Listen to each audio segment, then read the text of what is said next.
Umugoroba mwiza kuri mwe mwese mudukurikiye, tubaye ikaze ku mwanya wahariwe iteganyagihe mugiye kugezwaho na Alphonsine Musanganire. Kuri uyu munsi twagize ikirere cyaranzwe n'ibicu byiganje ku masaha yo ku gicamunsi ndetse bitanga imvura cyane cyane mu ntara y'Iburasirazuba. Ahandi hasigaye mu gihugu imvura yagiye igwa mu bice bigiye bitandukanye byaho. Dukomereze ku iteganyagihe ry'iminsi 10 kuva ku itariki ya 11 kugeza ku itariki ya 20 Ugushyingo. Muri rusange muri aya matariki mu Rwanda tugusha imvura iri hagati ya milimetero 50 na milimetero 90, ariko uyu mwaka iyi mvura izaba iri kuri icyo kigero cyane cyane mu ntara y'Amajyaruguru y'Iburengerazuba no mu ntara y'Amajyepfo mu bice byegereye ishyamba rya Nyungwe. Ahandi hasigaye mu ntara y'Amajyepfo mu mujyi wa Kigali ndetse no mu ntara y'Iburasirazuba iyi mvura izagabanuka ku kigero cy'imvura isanzwe igwa mu bihe byiza.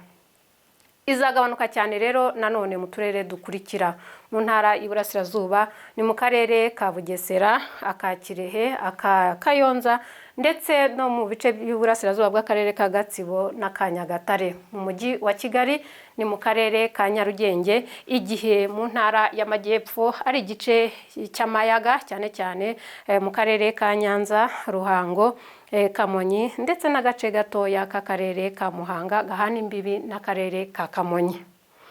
Meteo Rwanda rero kubera ko iyi mvura bigaragara ko izagabanuka cyane muri utwo duce tumaze kubabwira, iragira inama abashinzwe ubuhinzi gufata ingamba zijyanye no kuhira imyaka. Ikindi twababwira nuko iyi mvura izaboneka cyane cyane hagati y'itariki 14 n'itariki 18 z'Ugushyingo 2021. Reka dukomeze tureba iteganyagihe ryo ku munsi w'ejo kuva ku masaha ya mu gitondo kugeza ku masaha yo ku gicamunsi.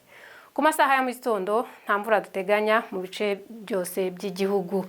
Igipimo cy'ubushyuhe kiri hasi, kiri hagati ya °C 14 na °C 16 nicyo giteganijwe mu ntara y'Amajyepfo, igihe mu ntara y'Iburengerazuba hateganijwe igipimo cy'ubushyuhe kizaba kiri hagati ya °C 12 na °C 18.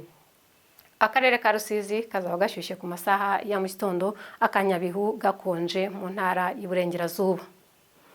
Twerekeje mu Majyaruguru hateganijwe ko igipimo cyaho cy'ubushyuhe ku masaha ya mu gitondo kiriwe kiri hagati ya °C 12 na °C 16. Naho mu Burasirazuba hateganijwe ko igipimo cy'ubushyuhe kizaba kiri hagati ya °C 15 na °C 17. 15 zizaboneka mu karere ka Rwamagana, Kayonza ndetse na Gatsibo, igihe 17 zizaba ziri mu karere ka Ngoma.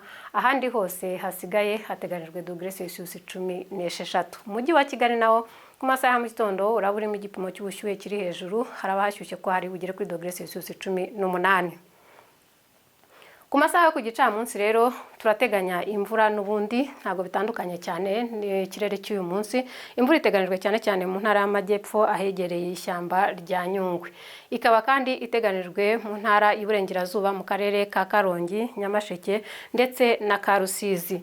Naho mu ntara y'Iburasirazuba ikaba iteganijwe mu turere twose twaho, ariko nanone mu Majyaruguru iteganijwe mu karere ka Musanze, aka Burera ndetse na ka Gicumbi. Nkuko tumaze kubibabwira, mu ntara y'Iburasirazuba ho mu turere twaho twinshi ejo ku masaha yo ku gicamunsi hateganijwe imvura n'igipimo cy'ubushyuhe kizagera kuri °C 30 zizapimirwa mu karere ka Gatsibo ndetse na ka Nyagatare. Umujyi wa Kigali naho uteganijwemo imvura ku masaha yo ku gicamunsi na °C 29. Tugiye kureba igihe izuba rizarasira igihe izuba rizarengera ejo. Izuba rero rizarasa saa 11:35 za mu gitondo, rirenge saa 11:55 z'umugoroba. Murakoze, tubifurije kugira ijoro ryiza.